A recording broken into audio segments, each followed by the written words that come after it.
Et dans l'actualité des idées aujourd'hui, la gauche a-t-elle renié ses valeurs? On en parle avec notre invitée, la philosophe Stéphanie Rosa, chargée de recherche au CNRS, spécialiste de l'histoire de la pensée républicaine et de la Révolution française. Elle publie aujourd'hui chez Fayard un essai au titre sous forme de question, La gauche contre les Lumières, ou comment une partie de la gauche est-elle devenue hostile à l'universalisme, au rationalisme, au progressisme des Lumières.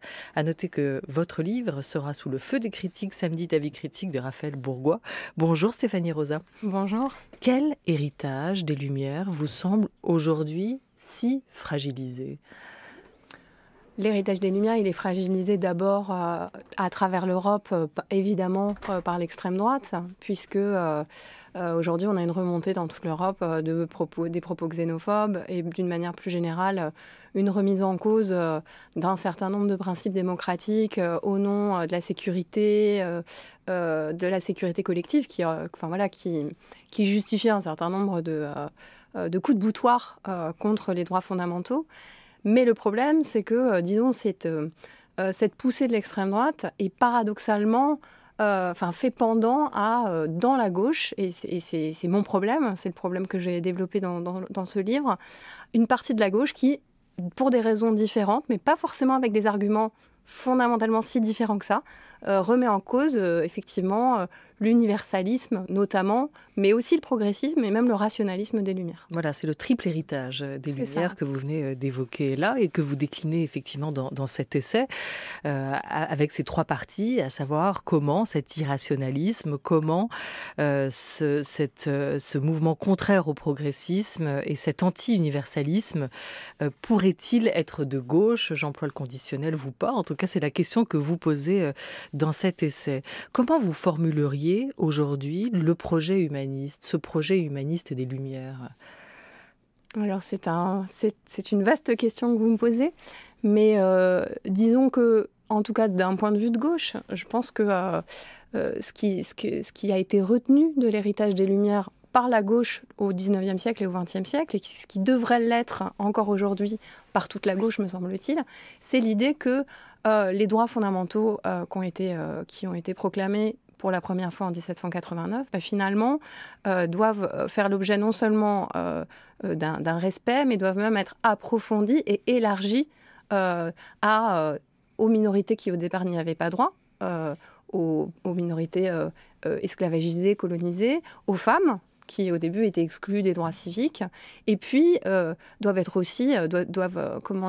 occasionner un complément sur le terrain de l'égalité économique et sociale, qui n'était pas du tout l'objectif des députés de 1789, mais qui est devenu l'objectif dont se sont emparés les fondateurs de la gauche mondiale, finalement. Vous citez Jaurès en épigraphe pour définir aussi ce mouvement des Lumières. C'est un libre souci de la vérité universelle. C'est la haine ou le dédain du préjugé. C'est l'incessant appel à la raison. C'est la large sympathie humaine qui va à tous les peuples et à toutes les races, surtout à tous les efforts de civilisation et de pensée, etc., etc. La citation est longue, elle est belle par ailleurs. Le père du socialisme français, dont se revendique aujourd'hui d'ailleurs autant Jean-Luc Mélenchon qu'Emmanuel Macron, quand il veut en tout cas parler à la gauche. Mais là, il y avait une définition du projet qui aujourd'hui est remise en cause, d'après vous, Stéphanie Rosa. Oui, parce que finalement, une partie de la gauche, pas toute la gauche, mais une partie, considère finalement cet héritage des Lumières comme un héritage hypocrite qu'il s'agirait de dénoncer. Ils confondent finalement les limites des philosophes et des hommes politiques qui ont porté les premiers cet héritage avec son contenu objectif. Il y a une manière de réduire le contenu de l'héritage des Lumières à telle ou telle personne qui l'aurait formulé ou qui l'aurait porté. Qui sont ceux qui l'ont porté de manière objective, comme vous dites, à ces débuts? Je pense notamment effectivement aux hommes, cette assemblée exclusivement mâle de la première assemblée révolutionnaire, la constituante. Ils ont proclamé les droits de l'homme le 26 août 1789, et puis ensuite, il s'est avéré qu'ils n'avaient pas, une large partie d'entre eux, pas tous, mais n'avaient pas l'intention d'abolir l'esclavage aux colonies, n'avaient pas l'intention de donner le droit de vote aux femmes, n'avaient pas l'intention, etc. Donc, tout en proclamant les droits de l'homme, individuellement et à une certaine majorité, ils n'avaient pas l'intention de les appliquer. Sauf que ces droits de l'homme ayant été proclamés, ils ont servi de levier au peuple, à tous ceux qui en avaient été privés, pour revendiquer leurs droits. Et c'est là où il y a un contenu des droits de l'homme qui dépasse largement ceux qui l'ont proclamé sans penser à tout cela, à tous ceux qui en étaient privés. Si on remonte un peu le fil de l'histoire, cette critique des Lumières, de la Révolution française, elle n'est pas nouvelle, et ça vous le rappelez aussi. Elle est peut-être à l'époque l'apanage plutôt de la droite, d'une droite conservatrice, mais elle a toujours fait débat dans la pensée, dans le débat français. Comment, au début, ou sous quel angle cette philosophie-là était critiquée? Alors, déjà, vous ne parlez pas de philosophie des Lumières, mais quand même. Oui, alors on pourra y revenir si vous voulez, mais en attendant, pour répondre à votre question, dès 1789, vous avez évidemment tous les conservateurs, plus ou moins conservateurs d'ailleurs, de l'Europe, qui ont poussé un cri d'horreur. Et le premier à avoir formulé de façon argumentée cette révolte contre les droits de l'homme et contre la Révolution française, c'était Edmund Burke, qui était un député anglais, Whig, donc plutôt libéral, dans le sens anglais de l'époque, et qui a formulé une critique des droits de l'homme avec l'idée que finalement, il n'y avait pas d'humanité, il n'y avait pas de caractéristiques communes à toute l'humanité, ou du moins il n'y en avait plus, parce que l'histoire avait tellement séparé les peuples les uns des autres qu'en fait, il fallait penser des droits différents pour chaque peuple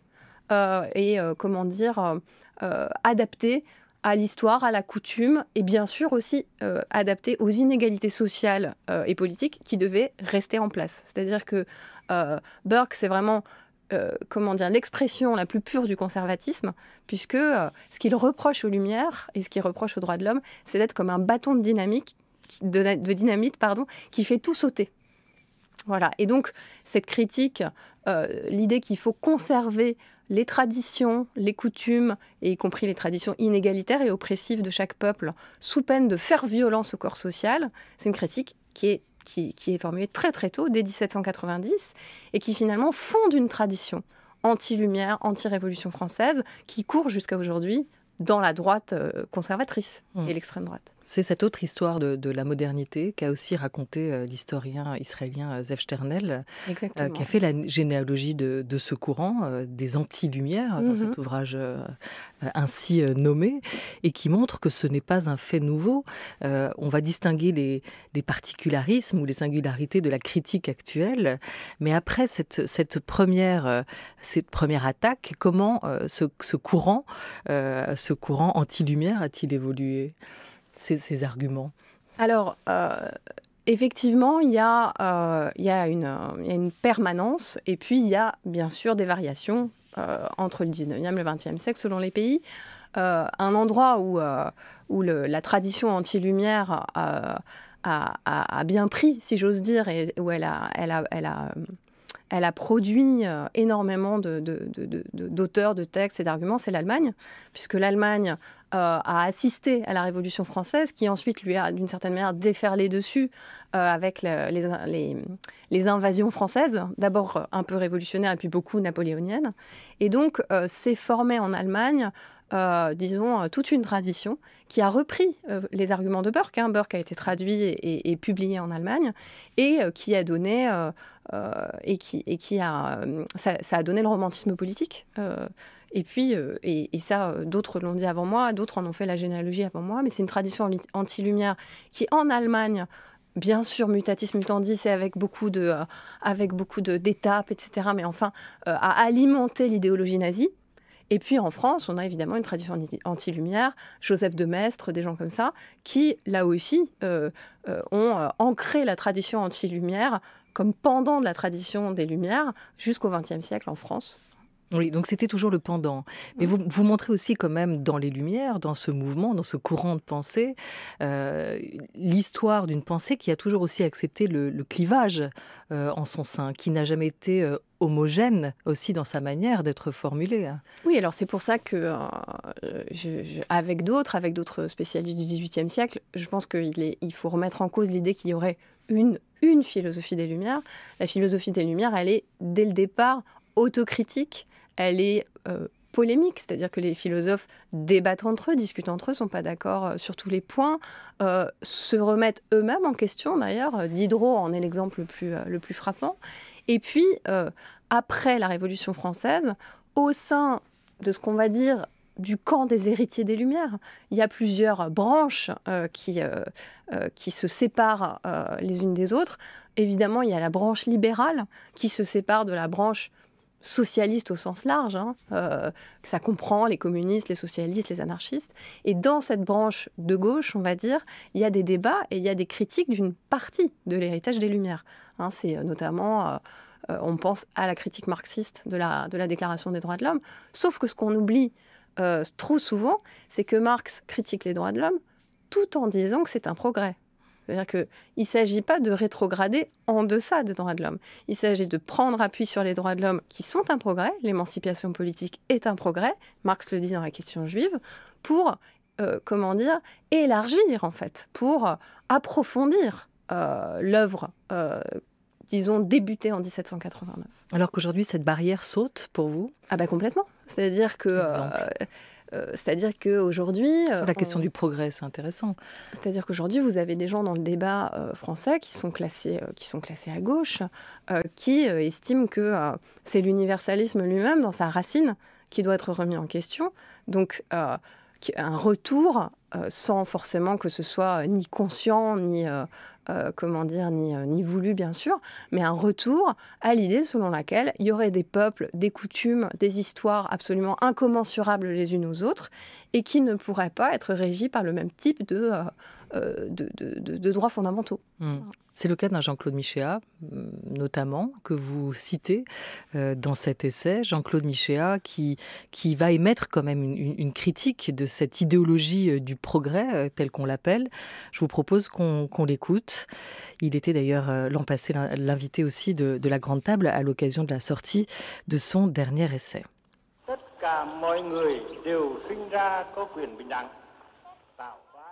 On retourne avec Jean-Claude Michéa. La gauche est le parti du mouvement qui s'oppose aux forces du passé et au vieux monde. Autrement dit, la gauche est obsédée par un idéal avant-gardiste et progressiste. Mais une fois qu'on a compris que le système capitaliste était lui-même un système progressiste et héritier des Lumières, quand je dis progressiste, ça veut dire qui est un système dynamique et qui colonise chaque jour un peu plus de nouvelles régions du globe et de nouvelles sphères de notre vie, on comprend bien que l'objectif des socialistes n'était pas tant de critiquer le vieux monde, ils étaient d'accord avec les républicains et la gauche sur ce plan, mais surtout de se prémunir contre les développements du nouveau monde. C'est bien pourquoi je résume dans mon livre la différence entre la gauche et le socialisme. La gauche, c'est cours plus vite camarade, le vieux monde est derrière toi. Le socialiste, ça serait cours moins vite camarade, le nouveau monde est devant toi, le monde de Goldman Sachs, du réchauffement climatique, le monde de la Silicon Valley. Voilà, on entend bien deux gauches aussi aujourd'hui existantes formulées par Jean-Claude Michéa, cette scission des deux gauches aujourd'hui telle qu'il l'a définie vous convient? Alors, la première chose qu'il faut dire, c'est que dans les critiques de gauche, entre guillemets, des Lumières, il y a plusieurs familles, il y a plusieurs sous-familles, on va dire, qui ne sont pas du tout d'accord entre elles. La critique que Michéa a fait de l'héritage des Lumières, c'est pas la même que la critique des droits de l'homme des anti-universalistes.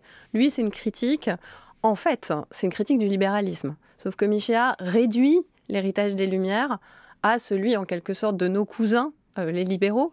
Je dis cousins parce que, évidemment, on vient de la même matrice des Lumières, mais c'est des cousins avec qui on est fâché à mort depuis le début.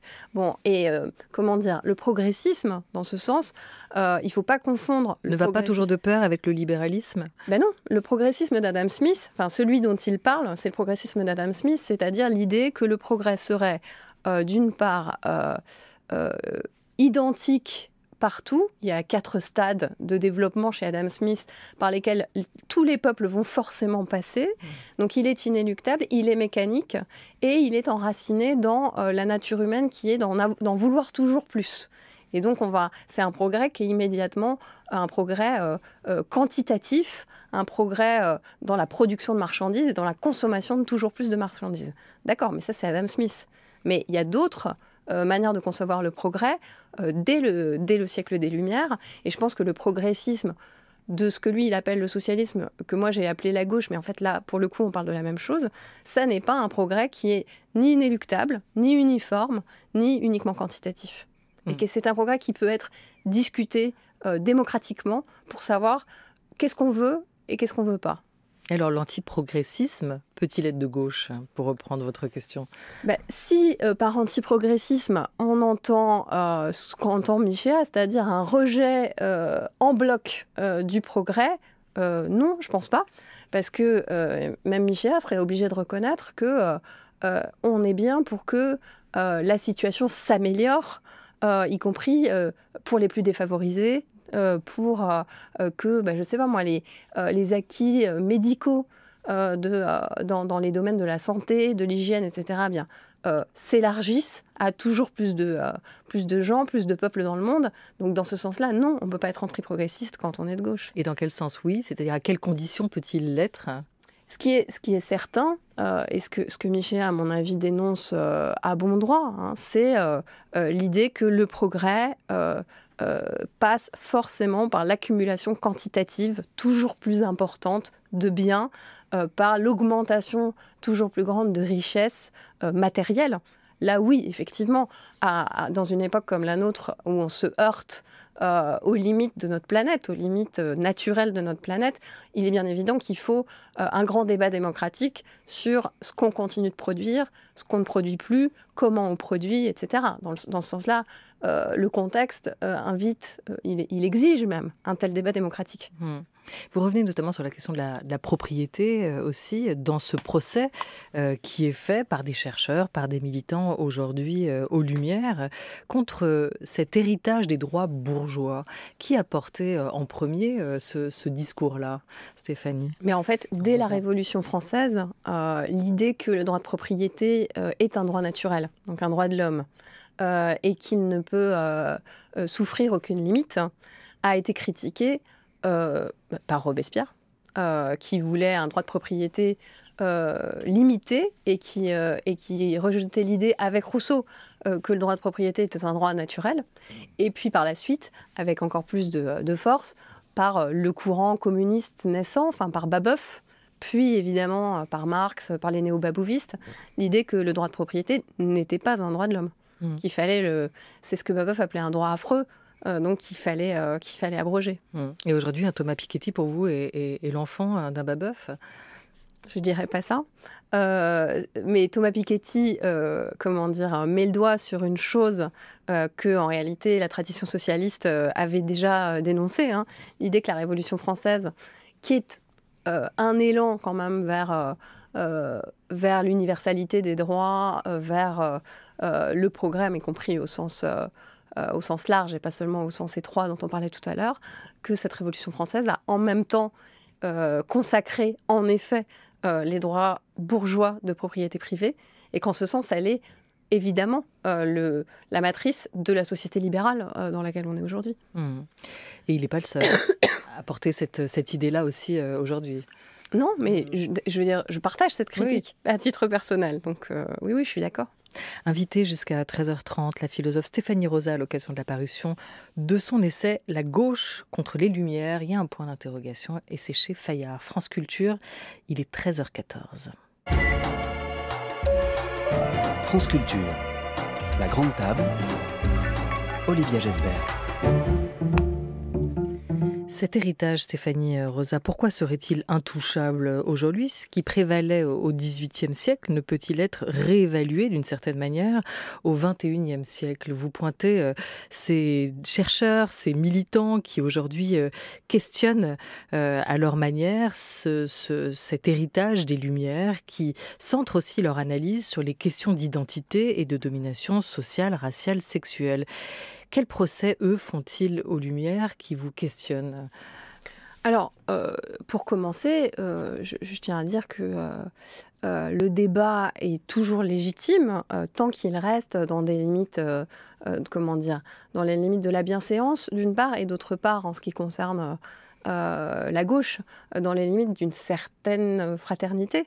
Une des choses les plus choquantes, me semble-t-il, dans les critiques de l'universalisme qu'on trouve aujourd'hui chez certaines féministes, chez certains antiracistes, c'est la violence du propos et le fait qu'il y ait assez communément admis maintenant d'accuser les autres féministes, les autres antiracistes d'être des colonialistes, des impérialistes, parce qu'ils ne sont pas d'accord avec eux.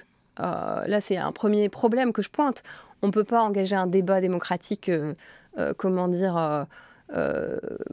convenable en commençant par insulter les gens. Voilà, alors ça c'est sur la forme que prendrait le débat aujourd'hui, qui n'est pas assez fraternel selon vous, mais vous y allez quand même, et on va pouvoir développer cette question. Vous constatez dans le livre, à juste titre, que l'époque est marquée par la question des limites, et vous vous demandez si la critique, elle, est nécessaire, si elle ne doit pas respecter effectivement dans sa forme une certaine limite, ne pas transgresser certaines limites au risque de devenir stérile, c'est-à-dire de ne plus pouvoir débattre de ces sujets-là. Vous, sur ce point, vous n'avancez quand même pas masqué sur votre défense aussi de l'universalisme. Qu'est-ce qui, dans ces arguments, vous questionne quand même par ceux qui estiment aujourd'hui que l'universalisme ne prend pas en compte le droit des minorités aussi ? Alors, la première chose, c'est que ce qui est frappant, quand même, dans ce que j'ai pu lire, parce que au-delà des mises en accusation, quand on cherche les arguments, le contenu, c'est qu'il est quand même marqué par une grande ignorance, je suis désolée de le dire, mais de 2 siècles d'histoire des combats anticolonialistes, anti-esclavagistes, antiracistes et féministes. C'est-à-dire que bien souvent, une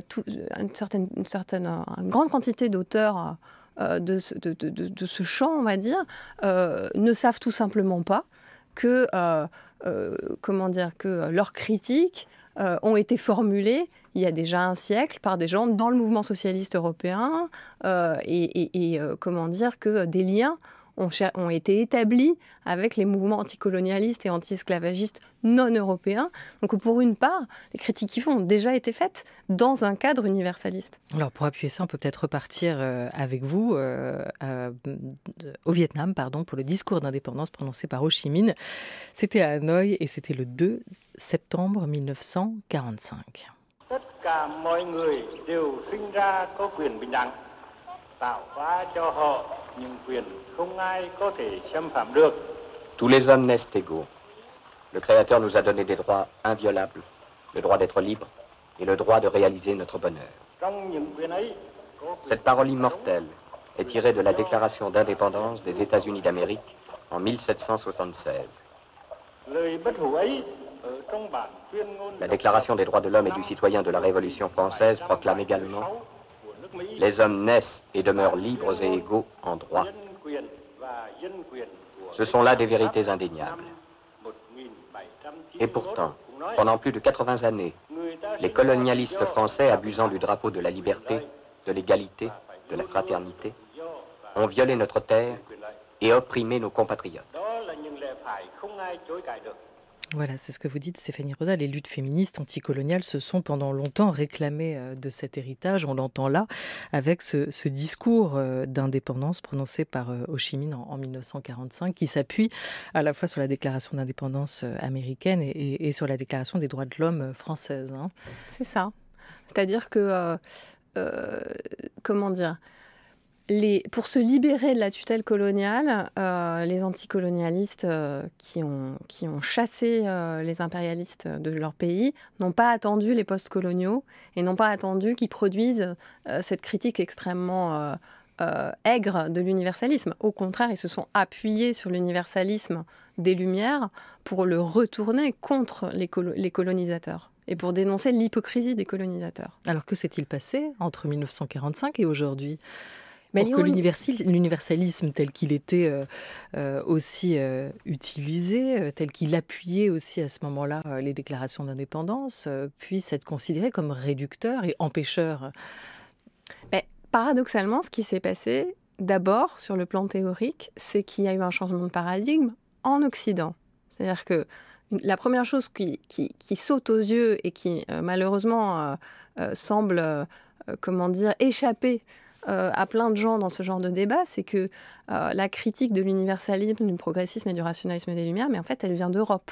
Elle vient de toute la vague des penseurs des années 60-70, comme Foucault. Foucault est un de ceux qui est le plus... qui est un des inspirateurs les plus importants de ces courants subalternes et postcoloniaux. Derrida aussi, tous ces gens-là ont commencé à critiquer l'universalisme et le rationalisme des Lumières. Et les penseurs subalternes et postcoloniaux sont des héritiers revendiqués de ces penseurs occidentaux. Donc il y a un premier paradoxe qui est que ce sont des gens qui prétendent se libérer de la tutelle occidentale, de la philosophie occidentale, de la politique occidentale, mais qui le font sur la base d'une autre pensée occidentale. Ça, c'est le premier paradoxe. Ça, c'est le premier paradoxe. La deuxième chose, la deuxième raison qui explique, à mon avis, cette évolution, ça c'est sur le plan théorique, mais sur un plan politique, ça c'est quelque chose que je n'ai pas beaucoup le temps de développer dans mon livre, mais qui est très importante, c'est la déception qui suit les indépendances. C'est-à-dire que ces indépendances qui ont été arrachées aux colonisateurs sur la base, le plus souvent, de politiques ou de théories, disons, qui s'inscrivaient dans le sillage de l'héritage des Lumières, mais finalement ont déçu. Ces pays-là n'ont pas évolué comme l'auraient souhaité un certain nombre d'intellectuels, dans le sens de la démocratie, de la prospérité, de tout un tas de choses, et que du coup, ces déceptions ont amené certains intellectuels, notamment en Inde, pour les Subaltern Studies, ont amené certains intellectuels à jeter le bébé avec l'eau du bain, en fait, à se détourner de tout l'héritage politique du marxisme, notamment, qui était, dans leur tête comme dans la réalité, un des produits de l'héritage des Lumières. Pourquoi cette critique, elle vous semble aujourd'hui destructrice pour la gauche ?